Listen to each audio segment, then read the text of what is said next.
now to see if I've got a handle on this.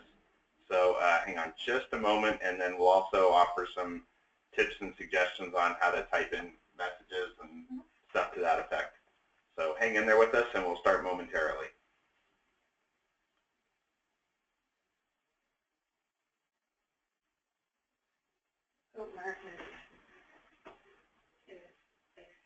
If you have or having somebody trouble, like if you run into trouble, just have them type their question in the box, and it'll show up, and you can read it. And that question will be logged, and everyone will be able to see it also. All right, I'll have you. Can you do that? Read the question. No, can you tell them that? Oh, yeah. All right. Actually, I think everyone can hear us now. So. I think having people type in their questions in the box is sometimes nicer because it always feels really awkward to not know who's going to talk first.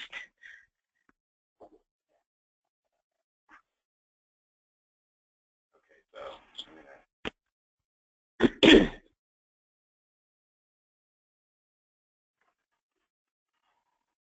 Okay, so hang in there. We'll start in just a couple more minutes. I'm testing the audio right now, so I'm checking to see if I've correctly identified how to unmute speakers. So Malika, if you're on the line, can you say something?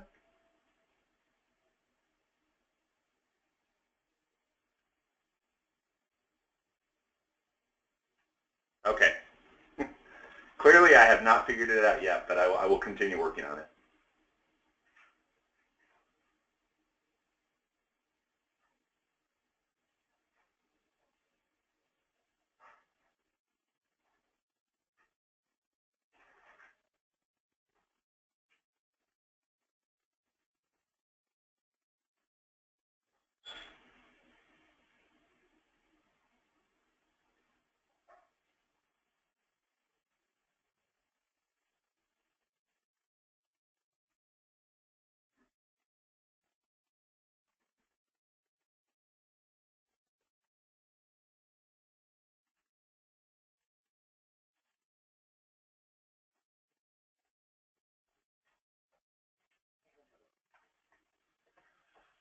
Okay, Helen, this is Chuck. I saw your hands raised. Can you hear us, and can you talk back? Yeah, I can hear you. I can talk back. I'm using the computer just for the video, but I'm using my phone for the audio. Okay. And you raised your hand. Is there a question I can answer quickly for you? No, sorry, I was just pressing buttons. Oh, hey, that's fine. I am too. All right, thanks. So yeah, we seem to have the mute thing. So I'm gonna remove your hand.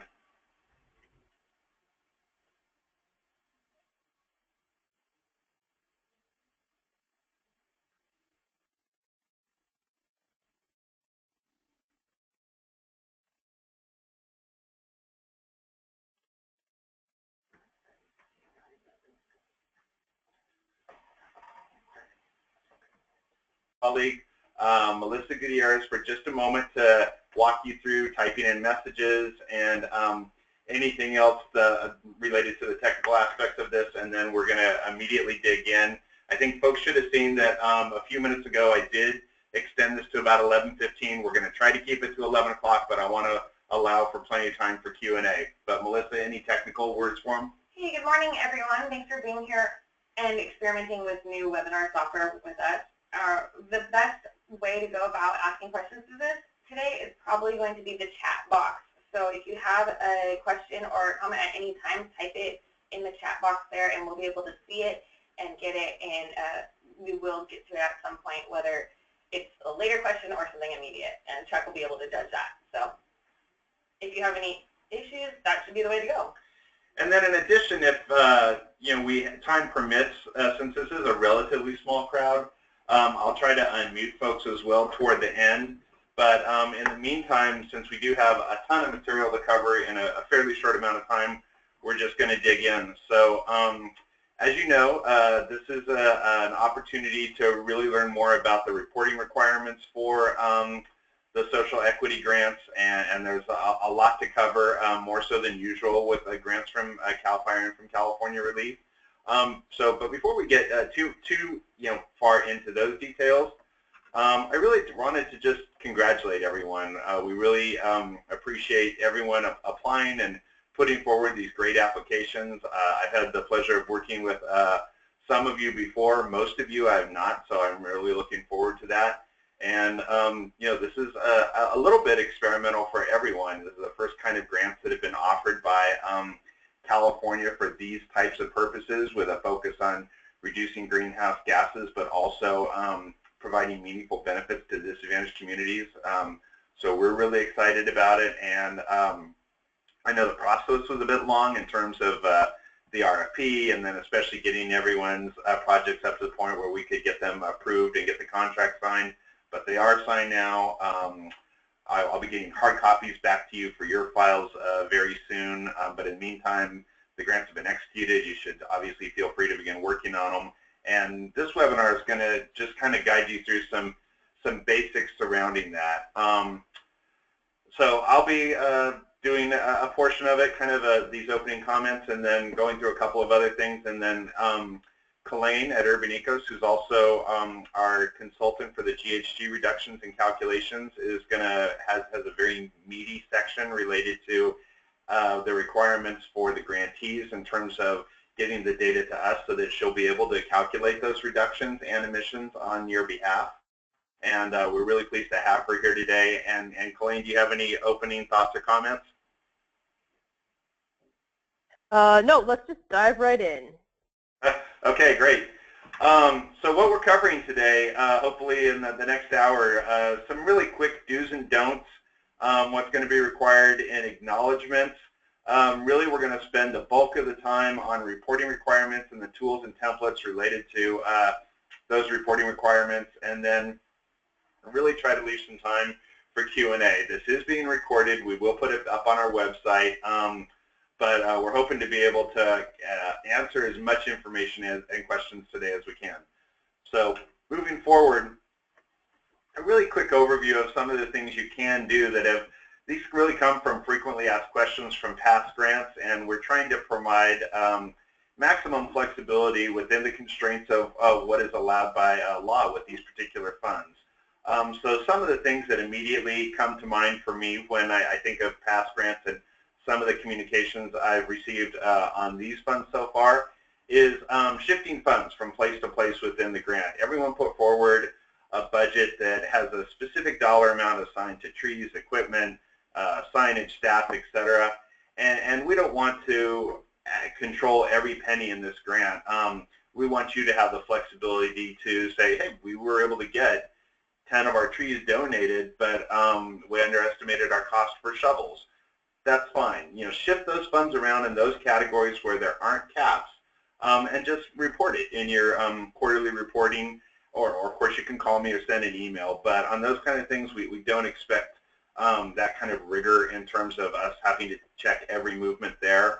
We'll talk about the capped areas where you do want to stay away from, but most areas are not uncapped, so that's something you should feel free to do as you move forward with the grant. You know, I know you've heard it probably from either local legislators, or you've read it in the paper or various blogs, but I think it really is true that you know, the world is kind of watching in terms of how we are going to spend these funds as a state and reduce greenhouse gases, and unquestionably California is a leader in that regard.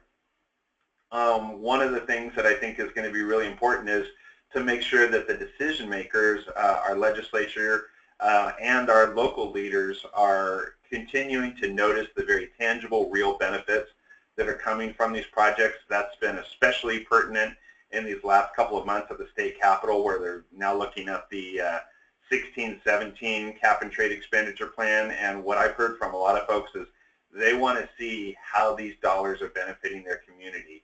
And you're one of those very, very visible and thoughtful ways that they can see that the community is actually benefiting from these funds, from the tree planting, from the community engagement, from the stewarding of these resources for years to come. So as you're doing events, you know, invite decisions maker tool, capture them. I've seen some great YouTubes in the past on projects, and I think this is a really good way to demonstrate that these are dollars going into member districts that can hopefully keep these funds sustained for as long as we have this program.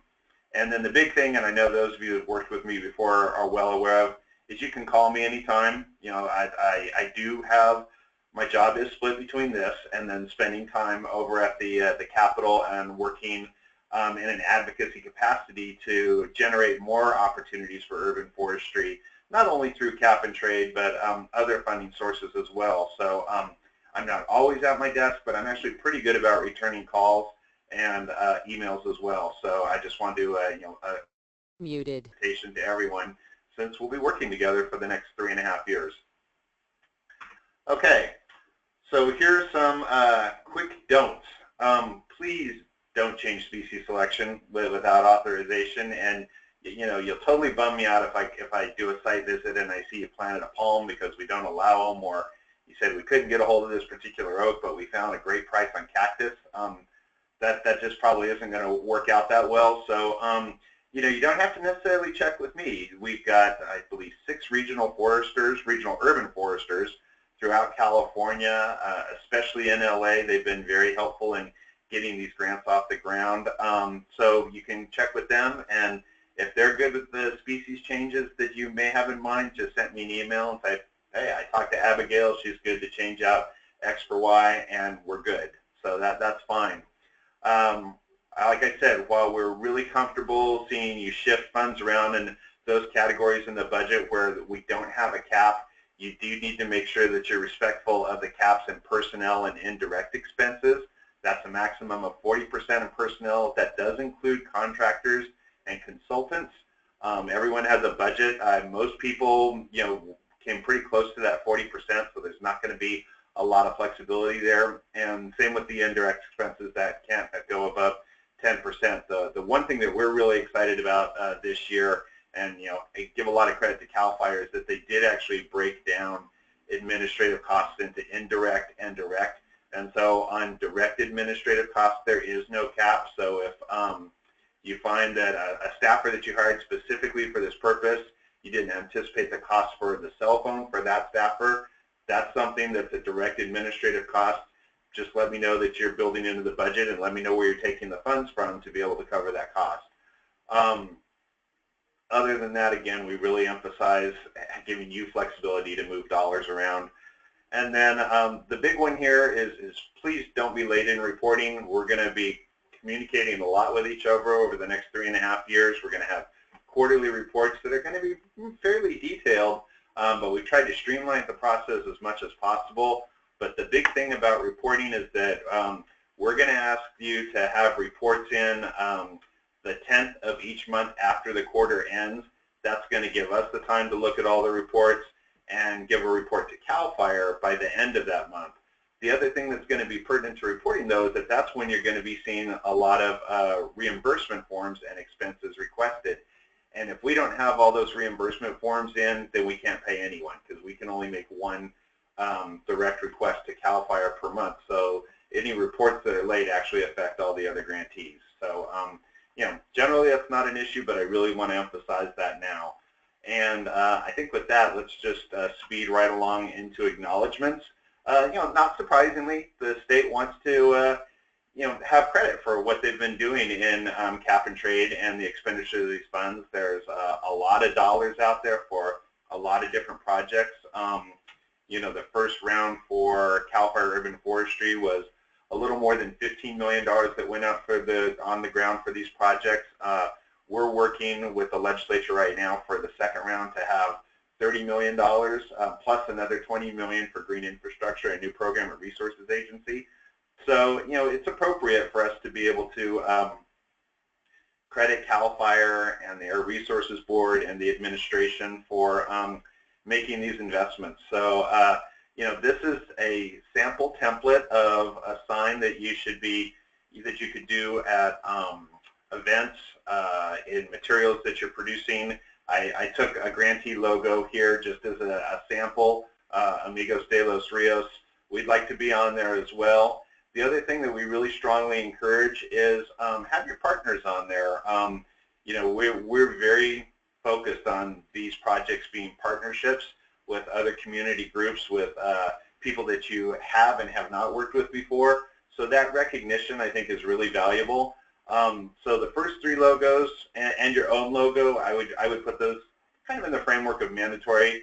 but then certainly invite your partners onto your signage as well. There is a cap on the signage that I think everyone's aware of, and it applies to printed materials as well. So if you're doing flyers, and I've already seen one person's flyer, and they already had the logos on there, which was great. I think I saw a press release from Fresno. They had the logos on there. Thank you so much. That's exactly the kind of thing that we're going to want to be able to demonstrate to CAL FIRE and their resources board. Muted.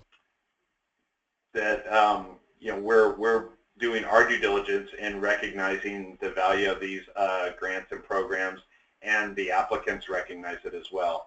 And I'm sorry, I paused there. I had a little note come up that said there was an audio connection that was lost, but it looks like it's been restored. Okay, so that's a very quick guide into some of the non-reporting requirements, and now we're going to get into some pretty heavy-duty stuff in terms of the expectations moving forward over the next few years with quarterly reporting requirements as it relates to GHG reductions, summarizing the project on a quarterly basis, and then finally something I think everyone's going to be keen on, reimbursement for your costs incurred. So I'm actually going to turn it over to Colleen here, and she's going to spend some time working with us or working through what needs to be done in GHG reductions. So Colleen, do you have control? Let's see, Chuck, and can you hear me? Yes. I can't tell if I have control. Hang on one second. I can't seem to make it go back and forward. Okay, I will, how about now? All right. Assuming that's not you doing it. Okay, sorry, we got a little preview there of what's to come. Okay, so this is a pretty in-depth part. I tried to make the slides very specific. Normally, I don't like a lot of slides on a PowerPoint picture. I mean, a lot of words on a PowerPoint slide because it's really boring. But I wanted you to have something to go back to reference as time goes by, because there's just a lot of details here. And I also want to say up front, I think we all should be prepared to be as flexible as possible on this. This $17 million is the first time CAL FIRE has ever done this kind of greenhouse gas project. So to be honest, none of us really know exactly what lies ahead. So my suggestion is going to be in the beginning that we capture as much information as we can so that we don't have to go back and try to recreate it if it turns out to be something that we needed. Let's go overboard in the beginning in what we gather for data so that we have what we need going forward.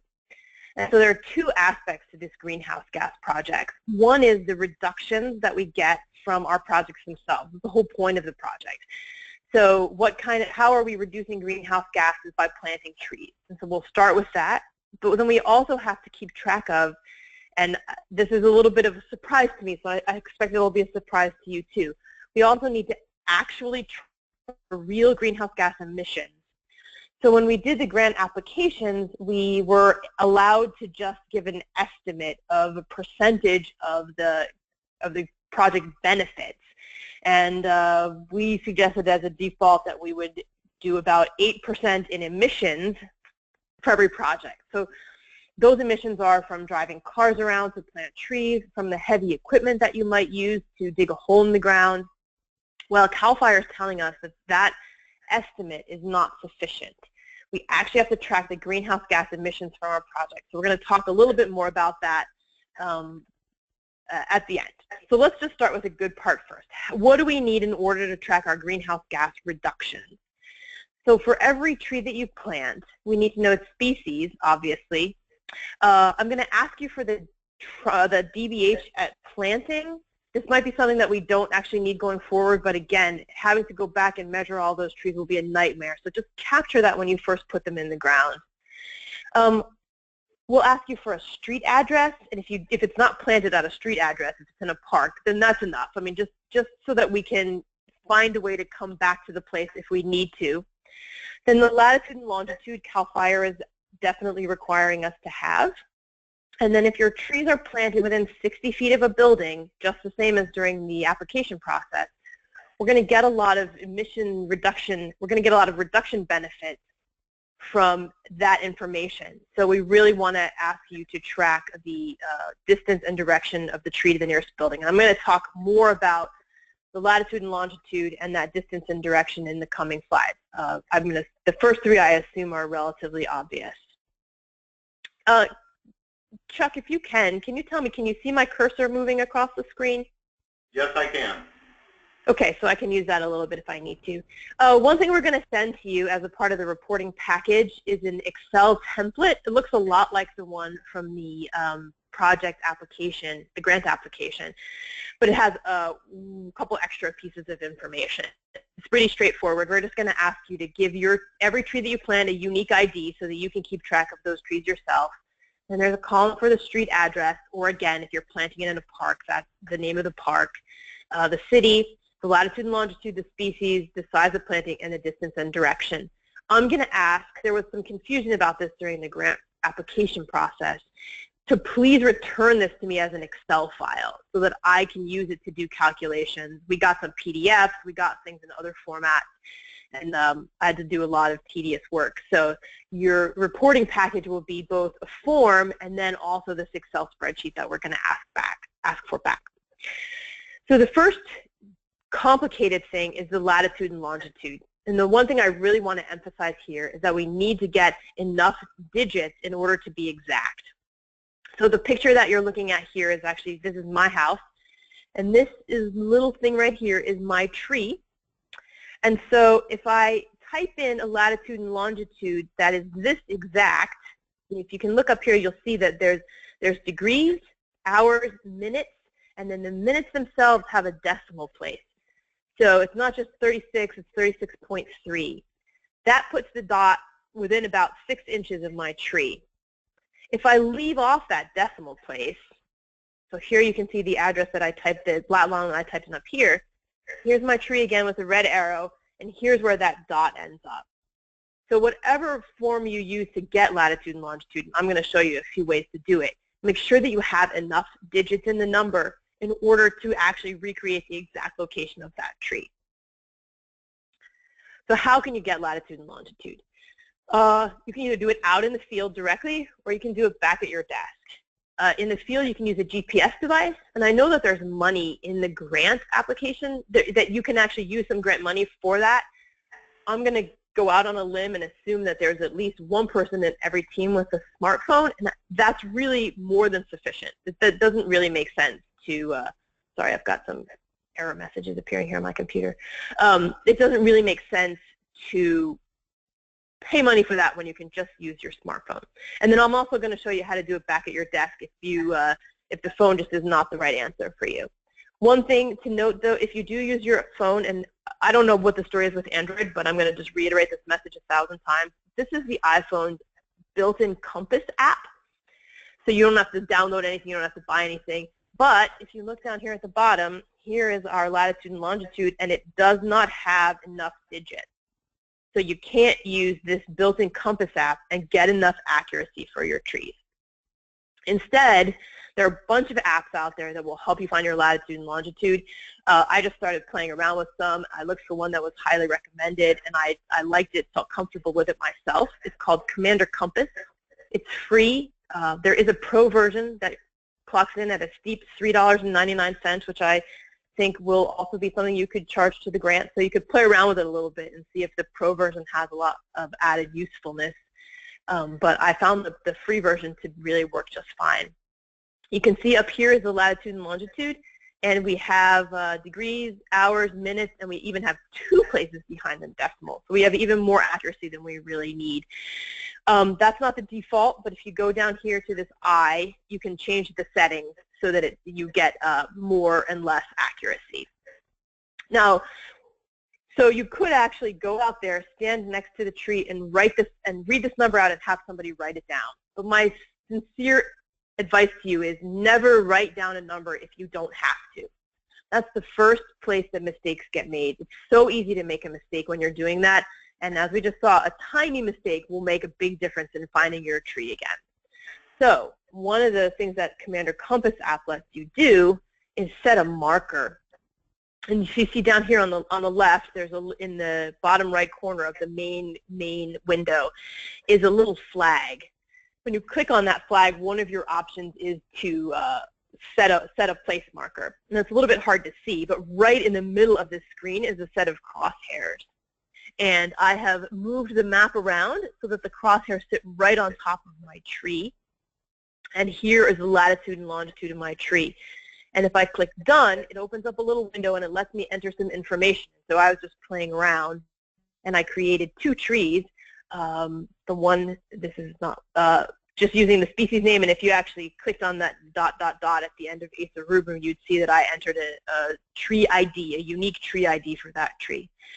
And then when you're done, you can actually send yourself that information in an email. You can open it in Google Earth. There's a lot of things that you can do with it. So I think it's really valuable, even if you are reading this number out to somebody and letting them write it on a data sheet, to capture it with the app so that you can come back and check, because I guarantee if you plant 100 trees, you will make a mistake at least 5% of the time.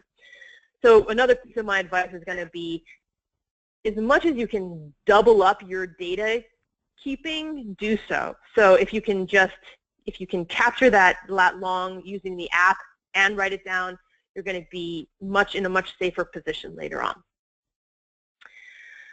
So that was one way. Another way is out in the field. So one of you will recognize I stole this from a grant application and made it as anonymous as possible. Not that there's anything secret here. But another way you can do this is to map your trees out in the field. So pretend that you're going to plant these trees. You print out your Google map, just the image straight from the Google Maps screen. And then when you get out there in the field, you put a little mark where you've planted your tree. Instead of just writing the species name up here, you might say this is tree number 1 and give it a unique ID. This is tree number 2, unique ID, species, DBH. And then when you come back to your desk, you transcribe all of that stuff using back at Google Maps. So you have your picture there sitting next to you on your desk with your little marks that you've drawn on the map of where you've planted the trees. And so this is the exact same picture. And I noticed that we had a tree that we planted, in theory, right across from this little 4-square thing, like right about here in line with these other trees. If you right-click on that spot and then choose What's Here, it drops a little place marker. See that little gray circle with the little place marker inside of it? And it spits out for you a latitude and longitude with the number of digits that we want to have. So, and here again, number 4, my advice, cut and paste that into your Excel spreadsheet. Don't try to type it out. Don't make that mistake.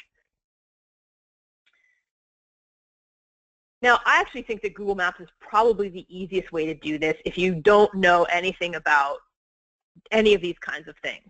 But a second option, if you have somebody on your team that's a little bit of Google Earth savvy, Google Earth is not wildly user-friendly, but it lets you do some stuff that is a little bit more advanced than Google Maps does. So in Google Earth, you can actually create a folder.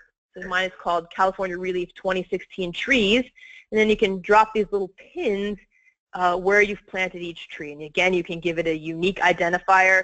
And the nice thing here is you can actually enter for each tree all the information that I care about, so that you can give it its species name, its trunk size at planting, its distance from the building, and in the direction that it goes from the building.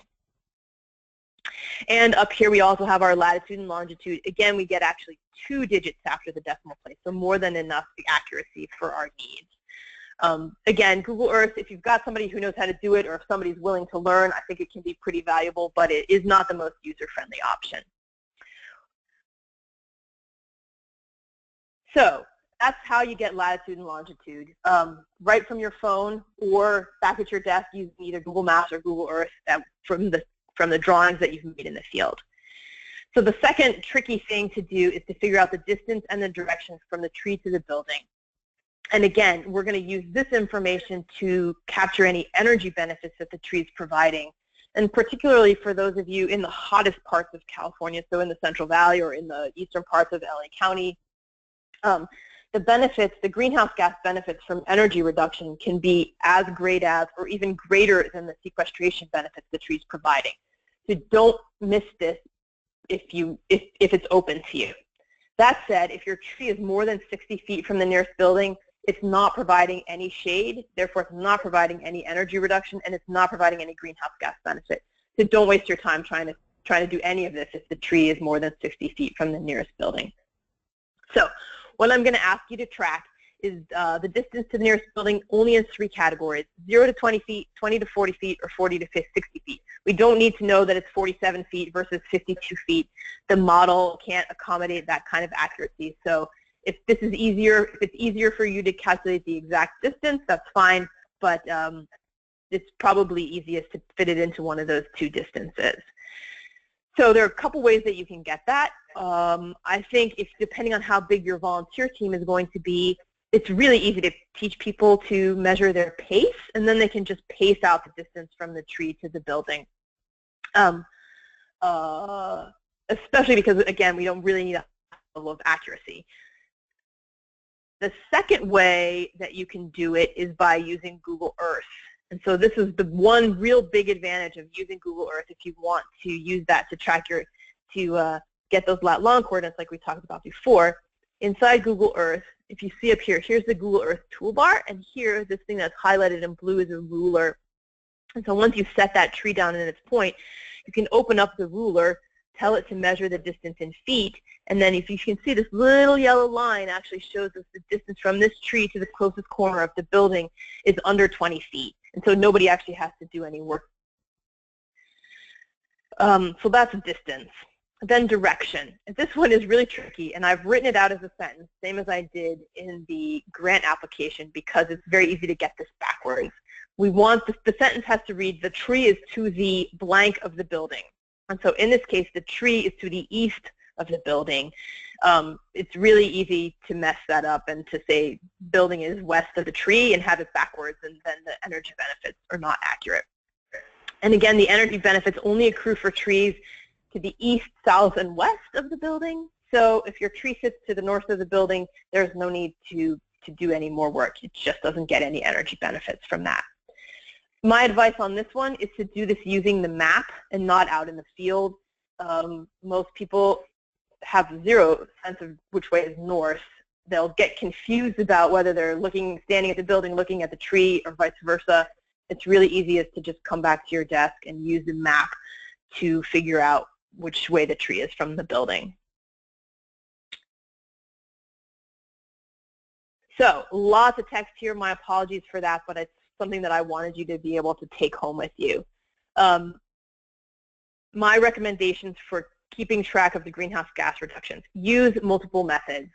So if you're using a data sheet solely, that's fine.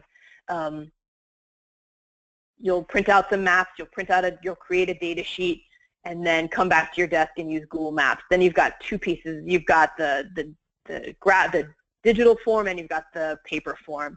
If you're using Commander Compass, as I showed you, to track the tree IDs and the species, have a clipboard for all of the other data.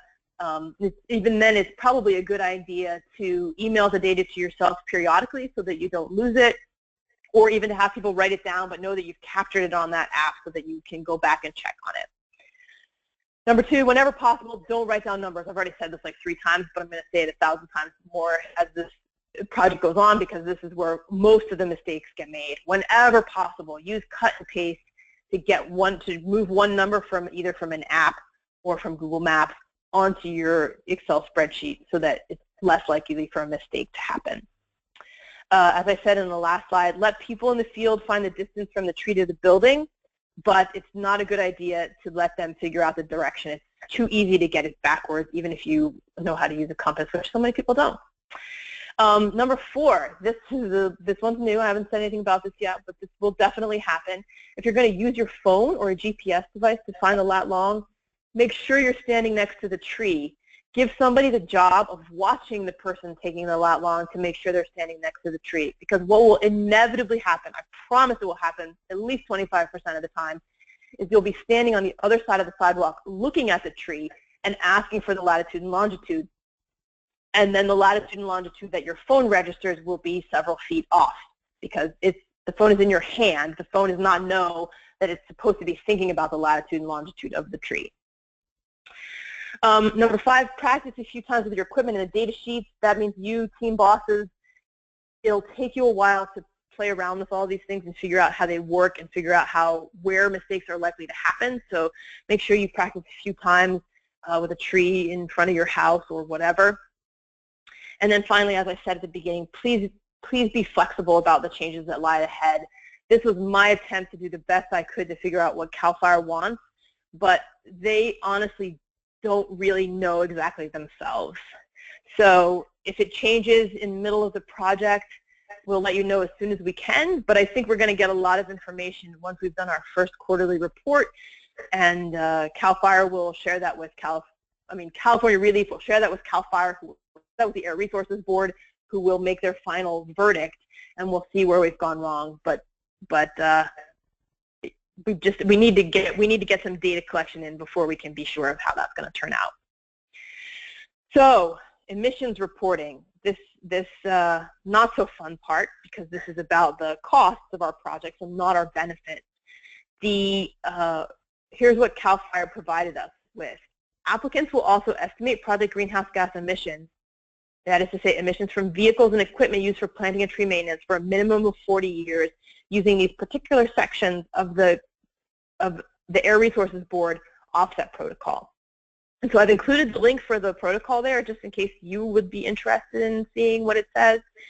But essentially, Section 5.2 talks about how to track motor vehicle emissions. So this means when you go to drive to the project to plant the tree, you, the project overseer, manager, whatever, the boss, and everybody working on it. As best as I can tell, they want us to track the mileage of all the people who arrived to participate in these plantings. There are 2 ways to do it. One is to track the miles that you've driven, and then the vehicle type, and that's enough information for us to figure out how much CO2 you produced by driving your car. We'll use the miles driven and the vehicle type and the EPA's estimated miles per gallon to figure out how many gallons of gas were used, and then we'll use that to calculate the amount of CO2 that was emitted in the process of driving. So I really apologize. I put as much work into this as possible. I got as much detail as possible, but I still feel like it's extremely unclear what we need to do. Maybe Chuck and I can talk with CAL FIRE a little bit more and see if we can get some better answers. But I'm going to say again, the more data we can collect, the better off we are. So let me just give you an example of what this might involve. Let's say you have a tree planting project at a school. The only people who are driving there specifically for the purpose of the tree planting are the people from your organization, and then anybody you've hired to help with the labor, and then possibly any parental volunteers. So that's what we would be interested in terms of mileage. We don't care about the kids coming to the school on the buses because they would have done that anyway. Same with the administrators. And if the school landscapers are the ones who are going to help you plant the trees, then we don't care how they got there either because they were already going to be there for that day. So my suggestion to you is for every member of the team who's going to be driving around to participate in these projects, buy one of those little notebooks that you can buy at Office Depot or wherever that let you track your mileage for the purposes of taxes. And so then you just write down the date, you write down the number of miles for the trip, and you write down the purpose of the trip. And really, everybody has one of those. It should be enough for us to recreate this, the data that we need. So that's section 5.2, miles traveled. On the other hand, I just want to say that this second point here, if there happens to be a designated vehicle that you're going to use for this project, which is hard for me to imagine, but it's possible, I suppose, then you could just track the fuel used for that vehicle and recreate it even from the gas receipts that you would be using. And section 5.3 is emissions from the equipment used for site preparation. So if you're going to be using big equipment to dig holes for the trees, if you're going to dig trenches for irrigation, things like chipping and all of that will lie much farther in the future, so we're not going to worry about that right now. But the equipment that might be used to plant the trees, I think, is something that they will really want to hear about. And normally that information is tracked in hours. And I think it's not at all, I think that organizations who are using this kind of equipment are used to being asked how many hours of operation the vehicle will be using. So that's something that you could talk directly with the landscaping company that you might be working with or whoever it is, and ask them to help you document the number of hours that equipment will be used. And so we're going to ask for the type of equipment and the hours being used. And then from that, we can calculate the emissions. So here's my recommendations for the record keeping associated with emissions. Again, I'm really working in the dark here. I don't know, I can't say that enough times because I know this is going to be frustrating for everyone. It's very frustrating for me. But we're going to do the best that we can. We don't have a lot of information, so let's collect as much more data rather than less and find that we can throw some of it out rather than finding that we need to pretend, that we have to try and go back and recreate our steps. Practice good record keeping so that we can retrace our steps if we have to. Remember that emissions are a penalty against the project. So if you can get people to drive together, that is better, and it's obviously better. It's good green sense anyway. But this is a case where it's really going to hit home that the lack of efficiency will really be clear here in our calculations. And so if you can provide us with the miles driven and the vehicle type, or the fuel used and the hours of equipment, Muted. For you. And then again, please be flexible and understanding here. We're all doing the best we can. California Relief will report to CAL FIRE, who will report to the ARB, who's accountable to the legislature. And this is the first time anyone has done anything like this. So we're going to just do the best that we can to keep in line with the spirit of the law because there isn't very much letter of the law to go by. I think that is about it. Sorry to leave on such a complicated note, but it's going to be exciting. This is a new chart, a new path ahead for us, and as Chuck said, possibly tens of millions more dollars at stake. So the better we can do in demonstrating the value of these projects, the more likely it is that more money will come our way. So and we might as well just get used to all this record keeping. All right, Chuck, back to you. Thank you so much, Ghislaine. I actually learned a ton from that. A couple of points that Colleen made that I do want to reiterate is that, some of the information that she shared honestly did come after the funds were awarded to us. We were given the award letter, and then we were given the award notice, a short form, and then after that was signed, there was an addendum that said, oh, but here's some more reporting you're going to need to do from your resources board. That's what created a little bit of our delays in getting the request for proposals and the applications completed. So it is a very unusual process. I think for those of you who worked with CAL FIRE before, they very much have their system down. I know they're getting some oversight from your resources board on how this is to be done. And consequently, there's some moving parts that aren't normally part of these applications. But the good news is that the Legislative Analyst's Office last month released a report that summarizes the greenhouse gas reduction funds that have been used to date and the cost per ton of CO2 on average that's coming from all of the projects. And urban forestry is really almost smack dab in the middle in there. It's not as good as forest health or as cost efficient as forest health. It's not nearly as bad as some of the transportation stuff. So we're in a good position to make a case for how these projects are, reasonably cost effective. And the other thing that the Legislative Analyst's Office didn't take into consideration, but they made a point of telling the legislature, is that the co-benefits aren't quantified, and once that starts coming more into play, I think we're going to be in a real strong case. So I agree with Colleen. I think it's important to have more data initially, and then we'll continue to work with CAL FIRE to see how we can get that streamlined down.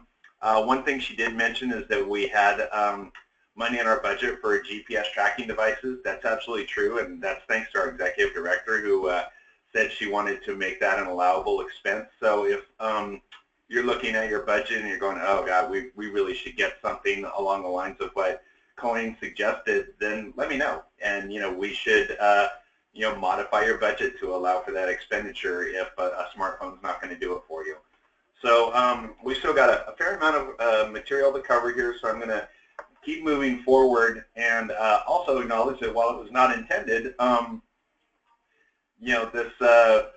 my wife was kind enough to text me during this Colleen's presentation that Prince passed away while we were on this webinar. So now, years from now, you'll be able to say, I know where I was when Prince died. So now we're going to continue on with the overview and the project summary. For those of you who have seen CAL FIRE summary reports and applications before, this should look very, very familiar to you. We cribbed it almost verbatim from the progress report that CAL FIRE is going to be requiring of grantees across the field in inventory management, et cetera. And it just made sense to copy this because we're going to be needing to submit this information to CAL FIRE. This is really self-explanatory. Some of the material here where we talk about like the XY coordinate, Colleen has gone over with you already. GHG reductions from other activities. You can you can provide qualitative data there if you're talking about vehicle miles traveled or stormwater energy savings. I would say qualitative right now. We've been told by CAL FIRE that quantitative on that isn't really going to work for the resources board, which is unfortunate. And the other hat that I wear on advocacy, we're trying to address that. But for right now, that qualitative data would be very valuable. Page 2 of this is going to be talking about the co-benefits. I want to thank Tree Fresno. I believe they brought it to my attention that we were unclear as to whether or not that needed to be quantitative or qualitative. We adjusted the addendum to say that it's quantitative when feasible. I know that right now that's going to be challenging in some of these areas. In other areas like jobs created, that's actually pretty straightforward. The more we can quantify the co-benefits, I think the stronger these projects are going to show for the future and for the possibility of long-term support for this program. Partnerships, very important. I know a lot of the applications have partners in there. It's great to capture that data. And then the third is listing the, where you're working within the DACs, finding the census tracts. You can go to the Caloiha website. I know we put it in the glossary, in the appendix of the application. My favorite feature with Cal Enviro's screen in terms of tracking is Google Earth. And what they've done is they've overlaid California, and the Office of Environmental Health and Hazard Assessment has done an overlay on Google Earth of California and those areas that are identified as disadvantaged communities by color coding. So it's actually pretty easy to go, type in the address of where you're planting and then just click on a button and it'll show you the census tract you're in. Of course, you can, do that by other mechanisms as well, but that's going to be really important. The rest of this is pretty self-explanatory. Describe what you did, describe some challenges. This is just going to be data that, again, I think CAL FIRE is going to really be interested in seeing what challenges are initially with this new funding source so they can be addressed and hopefully streamlined. That pertains to us as well. So that's just an overview. This is a handout that I sent to you all already, and of course, we'll be happy to help you through it. That's what I'm here for. Colleen obviously is here to provide the technical expertise on the reduction. So we feel like we've got a good complement to what you're doing to provide the assistance that may be necessary.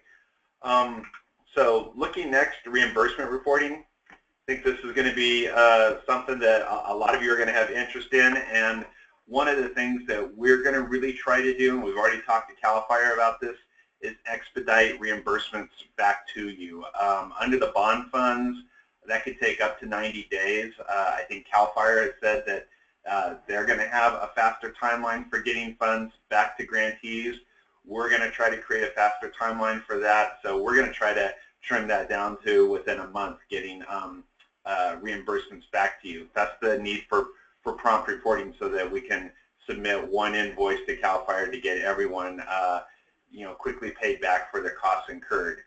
Looking at this real quick, you'll see that the first column is reimbursement requests for the quarter, and then it just goes through request to date. the third column there, you just fill that in once. That's the original grant request. And then tracking matching funds is going to be really important, and we'll talk more about that. But what we've tried to do is put together some sheets here that are really going to make it easy for you to do that kind of tracking, so that we'll be able to submit that to CAL FIRE, and they'll be able to submit it up the chain, as Colleen was describing. So one of the things that I really want to stress here in reimbursement reporting is that in our previous grants that were bond funded, we tended to just say, yeah, however you're sending stuff in is fine, we'll figure it out, because we think there's going to be so much reporting on this. Normally our grants go for about a year, sometimes even less. These are going to be about 3.5 years, so this is going to be ongoing reporting for a set period of time. We really want to streamline the process, so we're going to ask everyone to use the tools and templates that we provided. So I do want everyone to use this reimbursement form. I sent it to you already. And then as you're invoicing, keep track down the side. And I know a couple of you that I've worked with in the past do an excellent job of this. And so if anyone needs any help, I'll probably just refer them to them, because they've done some really outstanding work in being able to streamline their reimbursement reporting. So that's just an overview of the form that'll be due on a quarterly basis. We are going to try to allow for a monthly basis when feasible, for groups that are doing a lot of work immediately and don't want to wait 3 months to get reimbursed. We're going to try to accommodate that need. So that's another plus that we haven't had in the past. Normally you've had a progress report and a final report, and so we're going to try to keep reimbursements going to maximize opportunity for the grantees. We do have a streamlined invoice template. This is going to be really important because invoices come in so many forms, especially from equipment companies, tree nurseries, tree supply locations. We're going to want you to capture that data per category on an invoice, identify it here. This is a sample. This is not a true tree Fresno invoice. I don't know if they shop at Trees R Us or not, but I used the sample from the grantees to just show what an invoice could look like moving forward, and then you'll provide the supporting documentation after that. But this will allow us to very quickly track each category in which you're recording reimbursement requests. Timesheets and tracking staff hours. This is really, really important. We were audited recently and from the state, and one of the things that came out of that audit was just an encouragement to track volunteer time and match time and staff time that's being reimbursed by grants. And generally there was a lot of positive feedback that came from that, but this was one area where we were told by the state, you need to be fairly diligent in being able to show that your grantees are actually working the hours that they're billing. And so what I've tried to do here is put forward a very, very simple timesheet where each month groups can track the staff that they've assigned to the project, both in match and in reimbursement, and the hours that they're supporting each week for the project. Then that can be supported by the reimbursement reporting, where we'll be able to show the dollar amounts and connect it back to the timesheet. Now, if you also want to provide your own timesheets, that's fine as well, but we're going to ask you to fill this out on a monthly basis, and if you're reporting quarterly, then you can submit it quarterly, and we'll just have 3 sheets to go from. And you'll see here the last 3 categories are for match, and that's going to be really important as well. That's going to be that's our way of being able to demonstrate that the match that's in there per the grant agreement is being carried out on the time projected here. So let's move into match. There's 3 kinds of matches. In-kind contributions and other funds are going to be captured in one area, and then volunteers in another. So tracking in-kind contributions on reimbursement forms is going to be really important. Again, this came from an audit and also from CAL FIRE, that the in-kind is really going to be necessary to demonstrate the match is being completed rather than good faith, which quite honestly we've operated on quite a bit in the past. Providing supporting documentation will be really important. Again, if your match is 10 trees from a local nursery, you can just put that on the invoice that I provided to you. If they've got paperwork to back that they've submitted that to you as a match or as an in-kind, that's great. And then I know we said it on the application, I just reiterated here, fairly open in terms of what counts as in-kind or other funds. The only thing that we can't count is dollars from other greenhouse gas reduction funds. So for those few of you who have grants both in green innovations and you've got one of our social equity grants, not going to be able to say, oh, well, we had staff out checking on the on this project with CAL FIRE, and so we use them to do in-kind for your project on social equity. That's probably the only time that match wouldn't work. Otherwise, we've tried to be fairly flexible here. Volunteer time, this was again something that came up in our audit. I just got to reiterate it because this was something that I think both CAL FIRE and the auditors, which is the Department of General Services, said, how do we know that the volunteers are out there? How are they doing the job? And we said, well, we do site visits. You know, we go out to projects. I went out to a project last year at Tree San Diego. They had a lot of volunteers. I took pictures. They said, but yeah, are we tracking them? And you know, we said, well, we believe they are.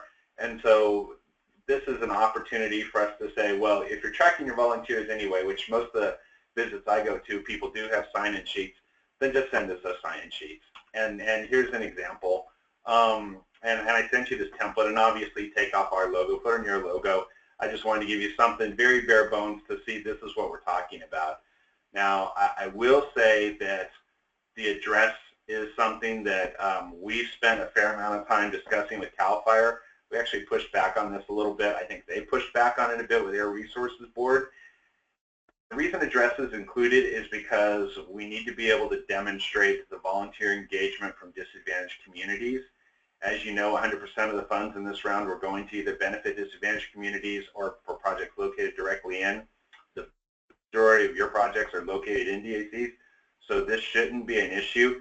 This is just a way to demonstrate that, yes, the volunteers and the community engagement are from DAC. This is not information that's going to be shared publicly. It's not going to go up on our website, but it is something that we're going to ask folks to collect from your volunteers so that we're able to demonstrate due diligence to CAL FIRE, and then they're able to bump it up to Air Resources Board, make sure that we're meeting the statutory requirements of SB 555.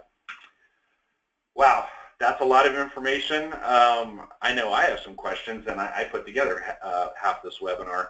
So at this point, I'm going to start opening it up to the audience. You can start typing in questions. I'll also pull down the attendee bar here, and if I don't have any questions immediately coming through, which right now I don't see anything, then I'll try to start unmuting people based on hands that go up, and hopefully I'll be successful at that. So right now I'm going to see if I can successfully unmute Claire Robinson with Amigos de los Rios, who has her hand up. Claire, can you hear me?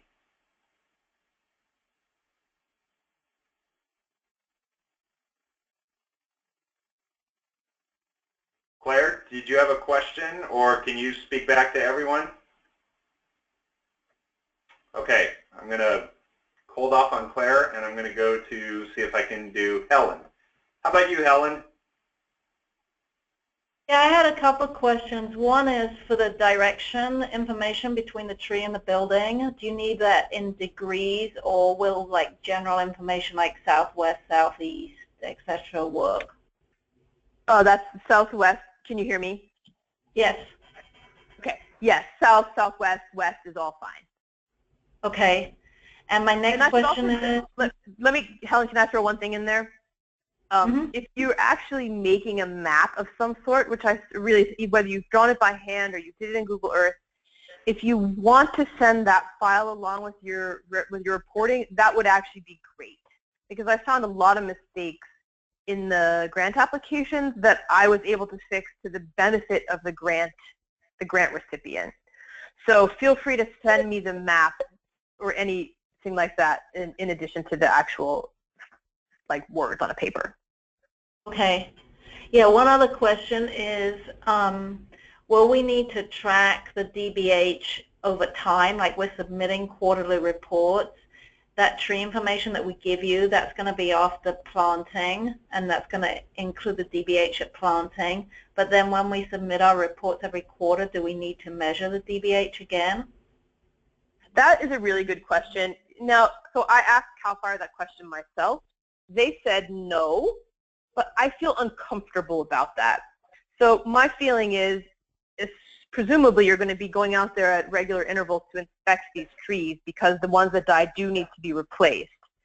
So I'm going to say this is another one of those cases where it's better to just get more information instead of less. So if you do go out there to do an inspection, at least the first couple of times, no, let me change my mind. The DBH is only going to change very slowly. So I would say that at the point of an annual inspection, I would remeasure the DBH as part of my inspection process, because what ARB is requiring from us is a little bit ambiguous, and so I think it would be safer to capture that and not need it than to have to go back out there and do it again. Okay, thank you. Thank you. That was a very helpful question. Okay, I don't see anyone sending in questions, so I'm going to unmute Malika. Malika, can you hear me, and can you speak back? Do you have a question? Yes. I was wondering a couple of things. You just brought up the DBH thing, so I had a question about that. When the trees are not breast height, is there a standardized way of measuring them? Because otherwise I found that people will measure them at different places, and it really throws off the data. Good. That is also a good point. I think in that case, the best thing to do is to just tell me what size tree you planted, in the sense that you planted a 15-gallon tree or a 5-gallon tree or whatever. Okay. This doesn't really make a very big difference in the grand scheme of things, but this is another case where I feel more comfortable if we have it than if we miss the window and can't collect it at all. So yeah, just tell me how big the bucket was that the tree came in. Okay, and then for the thing about tracking emissions, we host like work days on Saturdays sometimes at the school. So I was wondering, are we supposed to, or how would we ever go about trying to track everyone's mileage to the site? Yeah, it's a really good question, and I feel like it's a nightmarish one. Chuck, we should sit down and talk about this, because I honestly don't feel comfortable being the one that goes out on a limb here and either says don't worry about it or asks people to do this enormous amount of work. So how about if Chuck and I talk to CAL FIRE and see if we can get an answer? If they say we want to hear about all of the volunteers, then I think you should just add to your sign-in sheet a column that says, how many miles out of your way did you travel round trip to participate in this event? So, for instance, if the place where you're holding the event is right next to a Home Depot and the people were going to go to Home Depot anyway, then they didn't actually travel any extra, and there's no reason to charge that against them. But if they got in their car to come to this thing and then they got in their car to go back home,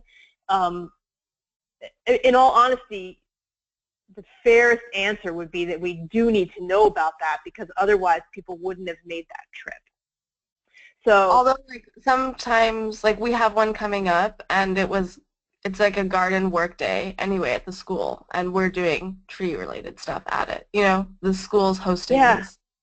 This is, I mean, there's going to be so many questions like this, and I think the best thing is probably just going to be to try to get all the questions and then decide on a case-by-case basis. But I'll throw out there my feeling about that would be, let's say every first Saturday of the month is on the calendar as a garden work day, then adding trees to that wouldn't add to the emissions associated with that event that's already taking place.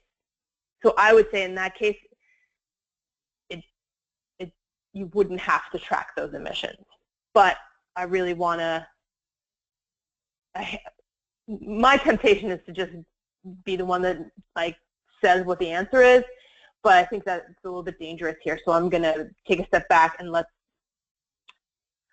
let's just send as many of those questions about as many of those cases that you have to us, and we'll talk to CAL FIRE with them all compiled together as best we can and help them understand how confusing of an issue this actually is for people too.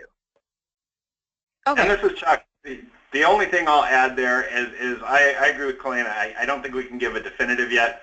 What I will tell you is that what my goal is going to do is to limit this to staff.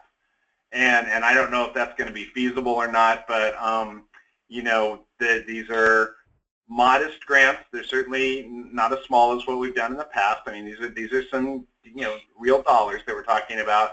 But the reporting requirements can't become so burdensome that they're impeding the ability to get the project done. So that is just my personal commitment, is to try to streamline this as much as possible while still being accurate and transparent. And this is one of those areas where I think we're going to be advocates for saying it's a reasonable expectation for us to ask staff and those affiliated with staff to do that. And you know, we'll see where we go from there. That would be great. Okay, Helen's hand is up again. Is that right, Helen? Yeah, I just have another question. Even though the grant begins now, like in LA where I am, it's really not great to be planting right before the summer. So is there any problem with waiting until fall to really get going on this project? Not at all. No, that's absolutely fine. You know, when we were first notified that we were going to get this grant, the idea was to try to get them going by the end of the year so that you know, folks could plant in winter. After the notification, it was an exceedingly long period before we actually had a grant agreement in place with CAL FIRE because of some of this legal stuff that I mentioned to you, where the resources board was saying, well, before you execute contracts, we've got to get things straight with you. And then even after contracts were executed, more stuff came in. So these grants were delayed a bit longer than we would have liked. And then once we had the grant agreement executed, then we had to write guidelines and application, and there was a review process, and we did outreach, and it was a much longer process. So we realized that in the application, as it was crafted, we talk about, you know, an ideal of having the last 18 months for maintenance. That may not be the case. We'd still like to have plenty of time available for the maintenance of these trees, because that is something that I think is really going to increase the likelihood of survivability, is if we have that time to nurture the trees planted over the course of the next 3.5 years. But yeah, absolutely, I understand exactly what you're saying, Helen. No one is under any obligation to start their project immediately. I would say when timing is right for planting is the best time to do it. Thanks. Of course. I do not see any other hands at this point. And it is also, I think, a little bit past 11 o'clock. So we more or less stayed on pace. I really want to, again, thank everyone for attending. I hope you found this very valuable. Tomorrow's Earth Day. Happy Earth Day. Thank you for spending your time with us on this webinar. I will be as available as possible to answer questions as we go through this together over the next 3+ years. And wish you all the best, and congratulations again. Thanks so much for attending.